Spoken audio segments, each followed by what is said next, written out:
মানুহে যেতিয়া জানাজা পঢ়িব যায় তেতিয়াও মানুহৰ সময় নাই মানুহৰ কেৱল আত্মানি ক'ব যে ইমাম সাহেব ফটাফট জানাজা কৰি দিয়ক মোৰ যাবলগীয়া আছে চিন্তা কৰিব যে আমাৰ জীৱনত কাৰো সময় নাই কিন্তু সময় উলিয়াব লাগিব এদিন এটা সময় আহিব আপুনি নিথৰ হৈ পৰি ৰব আপোনাৰ সন্মুখত আপোনাৰ ভাই ভতিজা বংশ পৰিয়ালে কান্দিব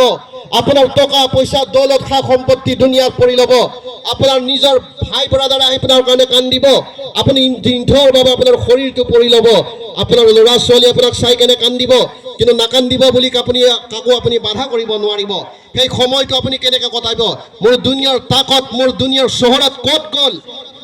এনেকুৱা ক্ষমতা মোৰ শেষ হৈ গ'ল যে মই নিজ হাতে গোচল কৰিব নোৱাৰিম এই মুছলমান আমি জন্ম পাওঁতে সৰ্বপ্ৰথম গোচল মোৰ মা বাবাই দিছিল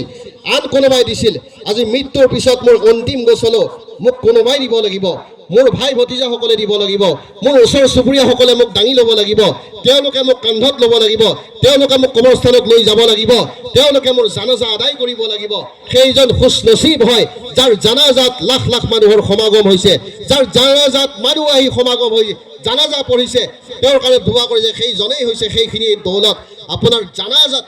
এজন ব্যক্তি